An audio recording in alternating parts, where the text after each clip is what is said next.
Hey Renee. Hey Lauren. Welcome back.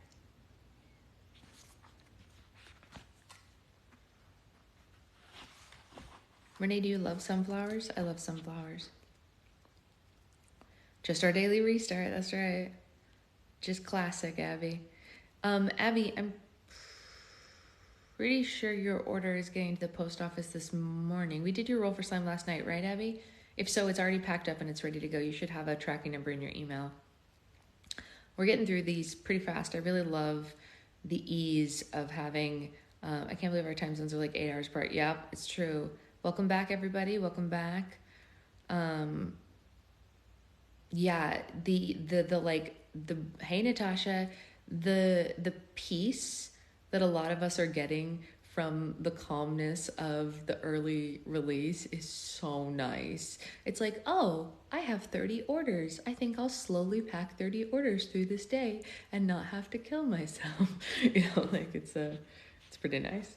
So anyway, let's get into it. I'm going to give everyone another second to get back in so that we can start reading. Chapter 3 is called The Book Huggers. I'm just going to order after the live. That's totally fair. Totally fair. Whenever you have a whole nother day, all the Patreon people have a whole nother breezy day. No rush, no stress. Easy. Meh. Chillax. Live your life. Hey, Becca. Whoa, it did a special thing when Becca joined this time. That was interesting. Huh. It did a slide across the...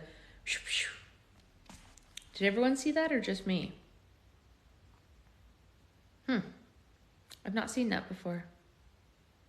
Yeah, that was different. Usually I just see her little thing at the bottom where it says like I'm getting all the other alerts, like Dante the Husky just joined and Natasha Barnes the live. But it did a whew. Yeah, Becca got announced. That was unusual. I've not seen that. Huh. I wonder why. Interesting. All right. We are reading Land of Stories, Book 3, Chapter 3. Let's get into it. The Book Huggers. Connor was having a whimsical dream. He was skipping through the German countryside in bright green lederhosen, merrily swaying a basket of freshly picked flowers. He yodeled happily as he skipped towards a picturesque village ahead of him. Everything was so peaceful and happy he never wanted to leave. But suddenly, a screeching alarm sounded through the area. It was a familiar sound, one that he had heard many times before. Connor looked to the sky and saw the evil alien race from a television show he'd watched last night descend upon the village and begin attacking it. The dream came to an abrupt stop when Connor realized the sound was coming from his alarm clock. He smacked it a couple more times than necessary to shut it off. He was so tired he didn't even feel alive. He felt like his head was filled with a giant cloud that made it difficult to keep his eyes open. Oh, Connor's one of us. Heard. Even though he was glad he got to spend time with Alex the night before, he was seriously regretting his decision to stay up so late. He got dressed. You said it too, Lauren. He got dressed and dragged Betsy downstairs one step at a time. Bob and Charlotte were waiting for him by the front door. They had always been morning people, a race Connor never understood. Ready, champ? Bob asked, spinning his car keys around his hand. Connor grunted something that sounded like a yes, and Charlotte had an early morning at the hospital and was readily dressed for work. She put her arms around her son and hugged him tightly. Make good choices, Connor, she said, but most important is to have fun. Mom, I can't go to Germany if you're still hugging me. Connor wheezed through her tight grip. I just need another minute, Charlotte said. You're the only kid I've got left to hug. Once his mother finally let go, Connor threw his suitcase into the back of Bob's car and they left the house. They stopped at a fast food drive-in for a greasy breakfast, one they wouldn't have gotten away with if Charlotte was in the car with them, and then they headed towards the airport. Bob happily reminisced about his own European adventures as he drove. Connor faded in and out of the conversation. The subtle bumps and vibrations of the car kept putting him to sleep. Eventually, they arrived at the airport and Bob pulled up to the curbside. Before you get out, there's something I wanted to give you, Bob said in a very serious tone.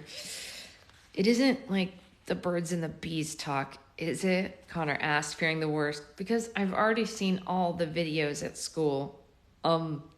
No, Bob said. He paused for a moment, wondering if that was the talk he should have been giving him instead, but he just proceeded as planned. I've got something that your mom doesn't know about. Bob reached into his front pocket and pulled out a credit card. He handed it to his stepson.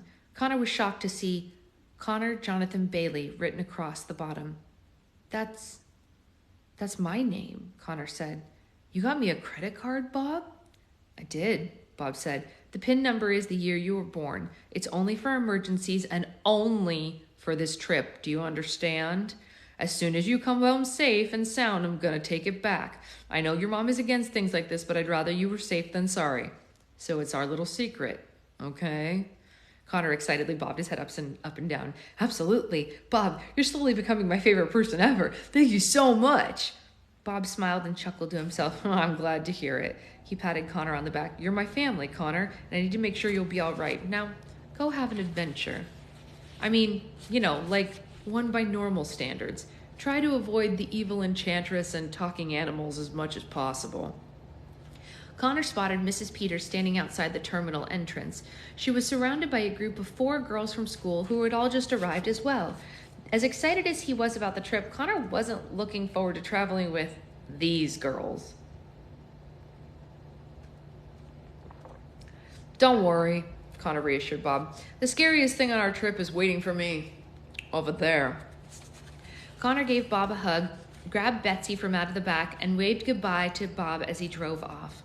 He joined Mrs. Peters and the group of girls by the entrance. Yes, that's correct. All of the readings are on my YouTube, and the author is Chris Coffer. All of that is correct. Mrs. Peters, however, looked exactly the same as she always did, which furthered Connor's theory that she was a robot. Good morning, Mr. Bailey, Mrs. Peters said, perky as ever. Good morning, Mrs. Peters, Connor said. Good morning, Mindy, Cindy, Lindy, Wendy. None of these girls responded. Connor hadn't expected them to. They hadn't said a word to Connor since the school year began. Instead, they would just stare daggers at him from afar, as if he had publicly humiliated them in the past and never apologized for it. Connor couldn't think of a reason that they did this, but he never spent too much thought on it. He knew girls tended to be very strange at their age, and these 4 were already the strangest girls he had ever met. Mindy, Cindy, Lindy, and Wendy had been inseparable since the 1st grade when they were grouped together by their teacher for a rhyming project. Together they made up the reading club at school and spent every moment they could in the library. They would have reminded Connor of his sister had they not been so eccentric. Mindy was the shortest, loudest, and the self-appointed leader of the group. She wore her hair in pigtails every day, as if she was contractually obligated to do so. Cindy was the youngest, and to this day proudly told everyone that she had skipped kindergarten. She also had a mouthful of braces with enough metal to build a satellite. Lindy was an African American and the tallest girl at school. She even towered over all the teachers. She stood a bit hunched over from all the time she spent looking down at people. Wendy was painfully shy and usually let the other girls do all the talking. She was Japanese and had very dark hair and largest eyes that Connor had ever seen on a human. He had known for a while that these 4 girls were going to be on the trip, and it also almost had convinced him to stay home. But luckily, Bree was going, which somehow made the whole trip worthwhile. We're just waiting for Mrs. Campbell to arrive, and then we'll get checked in, Mrs. Peters said, looking up and down the curb. You're the only boy on the trip, Mr. Bailey. Are you sure you can handle this? Oh yeah, Connor said. I'm used to it. My mom and sister used to talk about all sorts of girl stuff in front of me, usually over dinner too, which I never appreciated. The girls exchanged a dramatic eye roll with one another as soon as Connor mentioned his sister. He couldn't figure out what their problem was. Oh, here comes Miss Campbell, Mrs. Peters said. Connor jerked his head in that direction as she was looking and saw Bree Campbell walking towards them. The exhausting clouds that were filling his head instantly deflated. Just seeing her made Connor feel like he had drunk 5 energy drinks. Bree Campbell was unlike any girl Connor had ever met. She was always very calm and cool and never raised her voice for anything and never seemed to let anything or anyone affect her in any way. She had blonde hair with a streak of pink and blue in her bangs. Oh, Connor likes girls with colors in their hair. What up? She usually wore bracelets and wristbands by the dozen. She always wore a purple beanie and had earbuds plugged into one ear whenever she could. Oh, Bree's cool. Bree is cool. Good morning, Miss Campbell, Mrs. Peters said. Good morning, everyone, Bree said with a yawn. She even yawned cooler than everyone else, Connor thought. Let's go inside and get checked in, Mrs. Peters instructed, and they followed her with their luggage. One by one, they showed their passports to the lady behind the counter, and they got checked into their flight. Connor was standing in line right behind Bree. He couldn't explain the anxiety that she caused him. He was so excited to be near her, yet terrified at the same time.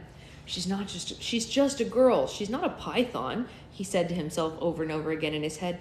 Be cool. Don't try to be funny. Just act normal. And when you get back home, you need to see a doctor about this.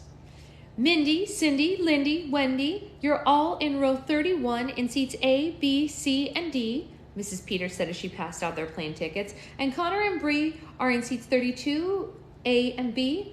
Connor's heart was doing cartwheels. I'm sitting next to Bree. I'm sitting next to Bree. Woohoo, he thought. But why does this seem like the best news of my life? He got a glimpse of Bree's passport photo, which was, to no surprise, far better than his, and Bree caught him staring at it. Connor had to think fast so he didn't seem like the creeper that he was. Your passport picture is better than mine, he said. I got mine over the summer and I made the mistake of asking if I was supposed to smile right as they took it. He flipped his passport over so that she could get a glimpse of it. It looks like you sneezed and it scared you, Bree said blankly. There was no trace of judgment or mockery in her voice. It was just a perfectly honest description. Would you like to check your bag, sir? The lady at the counter asked. It took Connor a second to realize she was talking to him. No one had ever called him sir before. Oh, yeah, please, take her, Connor said and handed Betsy over to be tagged. The lady gave him a strange look at hearing his suitcase had a gender. I mean, take it. Take the suitcase. Betsy was loaded onto the conveyor belt and slowly traveled farther and farther away from him. The next time he'd see her, he would be in Germany. Connor and the girls went through security, and their group was boarding the plane within an hour. The plane was massive. Connor couldn't wrap his head around how something so big could get into the air. Even after witnessing all the magical things that he had seen in the land of stories, this was still fascinating to him. They walked down the aisle and found their seats. Connor gulped when he realized how long he would have to spend in such a small area. Where's your seat, Mrs. Peters? Mindy asked. All the seats around them were filling up so fast. I'll be in first class, Mrs. Peters said, but don't worry. If any of you need me, just have a flight attendant notify me. I'll be in row 1, seat A. It's going to be a long flight, so get comfortable. Mrs. Peters got herself first class and stuck the kids in the back. Rude. And with that said, Mrs. Peters promptly turned on her heels and pushed her way past the oncoming travelers to the front of the plane. Connor sat down in his seat by the window, and Bree sat next to him. He stared at the back of the seat in front of him for a moment. He had no idea how to start a conversation with her. Are you okay by the window? Connor asked her. Bree looked confused. But you're by the window, she said. Connor wanted to smack his head against the stupid window. They were not off to a good start. Oh, right. What I meant to ask was if you wanted to sit by the window, he said. I wouldn't mind switching seats. I'll be fine, Bree said. I'm just going to read for most of the flight. She gestured to her bag, and Connor saw that it was full of thick murder mystery novels. Bree kept getting cooler by the second. Well, great. Just let me know if you change your mind, Connor said, and returned to staring at the seat in front of him until he thought of something else to say. Oh no, where are you, Becca? So Mrs. Peter was telling me that you like to write too? Mm-hmm. Bree nodded. Short stories mostly. I read some of yours when I TA'd for Mrs. York last year. They're cute. They remind me of classic fairy tales. Connor couldn't believe his ears. You read my stories? Yep, Bree said, and I like them a lot, especially the one about the curvy tree and the walking fish. Those were very clever. Oh, thanks, Connor said and blushed a deep shade of red. Not only had she read them, but she also remembered them. Those were originally called The Curvy Giraffe and The Flying Frog, but I changed the titles to sound, Like a little more realistic? What kind of stories do you write?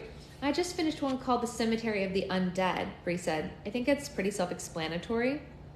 Ah, okay. I didn't realize.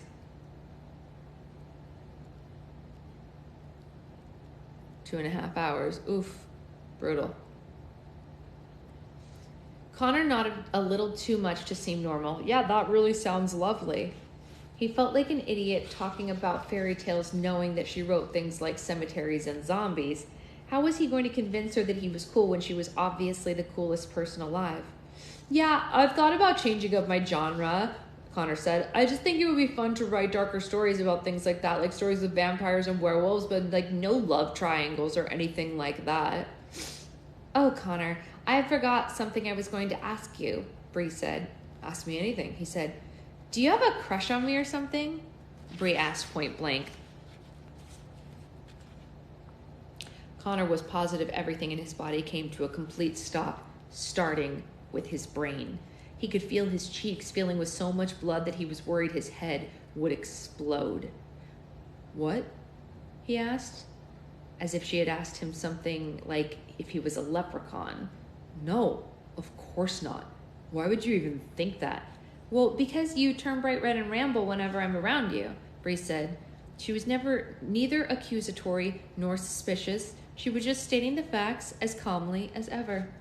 Connor forced a laugh that was too loud to be genuine. Oh, that's nothing. That's just my sodium allergy, he said, as he was surprised to hear, as he was as surprised to say it as she was to hear it. Yeah, free Wi-Fi, that sucks. Yeah, that's what I figured you meant. You have a sodium allergy? Bree asked. Wow, I've never heard of such a thing.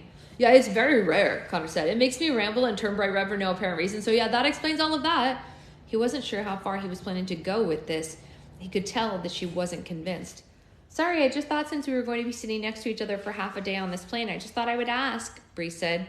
Yeah, no, I appreciate you asking, Connor said. That would have been totally awkward, just sitting here for hours and hours, one of us crushing on the other. So glad that's not the case. Connor wanted to die. He fantasized about crawling out the window and curling up on the plane's propeller.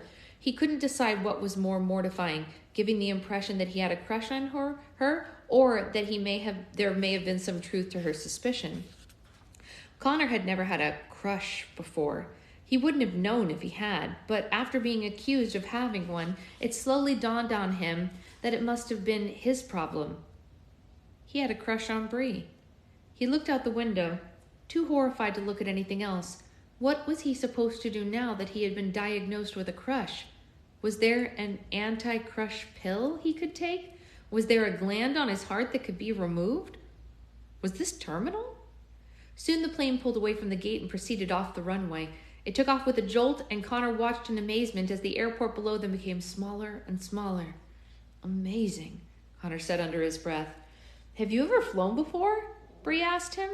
Not on a plane, Connor said without thinking. Bree squinted. Then what did you fly on? A magic carpet? Connor took a moment and then realized she was being sarcastic. I've been ballooning before. It was really neat, but nothing like this. Technology is almost like magic these days. You know, Arthur C. Clarke said that magic is just science we don't understand yet, Bree quoted. Connor smiled. Not always, he said to himself. Pardon? Bree asked. Oh, nothing, Connor said. That's a great quote. Bree narrowed her eyes and stared at him suspiciously. Where did you go ballooning? It's a long story, Connor shrugged it off. It was with my sister in my grandma's state, but this is my first time on a plane. It looks like you're having all sorts of first-time experiences, Bree said with a smile of her own. Lucky for Connor, she popped in an earbud in her other ear and began reading one of her books before he could panic or respond with something else embarrassing. If this was just the beginning of the trip, he didn't want to think about what the rest of it would entail. Connor wanted to crawl out of his skin, but Bree didn't seem affected at all by their conversation. She just kept turning the pages of her murder mystery novel, completely immersed in every word. An hour or so into the flight, Connor got up to use the restroom. When he exited the shoebox-sized stall, he was accosted by Mindy, Cindy, Lindy, and Wendy. They stood right in front of him, blocking his way back to his seat. Can I help you? Connor asked. We need to talk to you, Mindy said. They all scowled at him with the same serious eyes. They looked like a pack of hungry cats. Here? Connor asked. At the bathroom on a moving plane? The girls nodded. We figured it was the best place to talk to you privately, Cindy said, and so that you couldn't get away. Connor looked for help, but the closest flight attendant was serving drinks on the other side of the cabin. Have you been planning this ambush? Connor asked. Wendy nodded. Since the end of the last school year, Lindy said. Okay, what's up? Connor said. All the girls looked at one another, finally excited to finally interrogate him. How's Alex doing, Connor? Lindy said. She crossed her arms. Her left eyebrow was raised so high it almost touched the ceiling. She's fine, Connor said. She's going to school and living with my grandma in Vermont. Why do you ask? Mindy threw her hands in the air. Vermont? Vermont, he says, she declared as if Connor had said his sister was living on Mars. Do you have any proof of this? A photo or a postcard with Alex's handwriting on it, perhaps? You think I'm lying to you? Connor asked. He was beginning to worry that they might be onto something. How much did they already know? Cindy stepped closer to him and looked directly into his eyes. We practically live in the library, and last year we saw some questionable things, she said. Like what? Connor asked. Well, for starters, Alex used to come into the library every day at lunch, Mindy said, and every day she would go to the back and take one book off the shelf. She would hug it and whisper sweet things into its spine, Lindy continued. Why would you do that, Connor? Your sister was the smartest girl in school. It was so out of character of her to be talking to inanimate objects, don't you think? Cindy said. Wendy squinted and nodded. So you're ambushing me on a plane because my sister hugged a book? Connor asked, trying to make them seem crazy. We think she was talking to somebody, Mindy said. She used to say things like, please take me away, or I want to go back. And then the next thing we know, Alex is gone, Lindy said. Left for Vermont, or so you say, Cindy said and swiveled her head. Connor tried to make his face as expressionless as possible. He didn't want to give them any hints that their suspicions were remotely valid. You guys are insane, he said. What are you implying? You think Alex ran away from home? Mindy clenched both her fists in frustration. I don't know if she ran away, is working for the government, was abducted by aliens, or something else, she said intensely. All I know is that something isn't right, and I know you know the truth. And even if you don't tell us what's going on, we're going to find out. Because that's what book huggers do, Lindy said. We read between the lies and get to the bottom of things. Wendy nodded again, punched the palm of her hand in a threatening manner. The book huggers? Connor asked. That's what we renamed the reading club, Cindy said, in honor of Alex, wherever she is. However close they were to discovering the truth, they were still the most obnoxious people that Connor had ever had to deal with, and that kept him from spilling any of their family's secrets. I think you guys read too much, he said. He pushed his way through them and went back to his seat. He could feel their cold glares on his back as he went. When Connor sat down, he noticed that Bree wasn't staring as attentively at her book as before, and she had pulled one of the earbuds out of her ear. Had she been listening to the book huggers assault him? So your sister lives in Vermont now? Bree asked. Yeah, with my grandmother, Connor said. Bree's questions were much more difficult to dodge. He found himself wanting to tell her the truth about his sister and anything else she may have wanted to know. Vermont's pretty far, she said. Yep, it is, Connor said. But we talk on the phone a lot. So that's where you went ballooning then, I take it? She questioned him further, starting her own interrogation. Yeah, Connor asked. Why? Just curious, Bree said blankly. So if you've never flown before, how did you get all the way up to Vermont? He knew she could see the uncertainty on his face. Train? Connor peeped. A coy smile spread across her face. Interesting, Bree said. I see why they'd be suspicious. She wasn't looking at him like a boy she thought had a crush on her anymore, but rather the way she looked at her novels. He was the mystery, and now she was invested. Bree placed the earbud back into her ear and returned to the book, occasionally side-eyeing him over the course of the flight. Connor made himself as comfortable as possible in his tiny seat. His first flight would also undoubtedly be the longest flight of his life.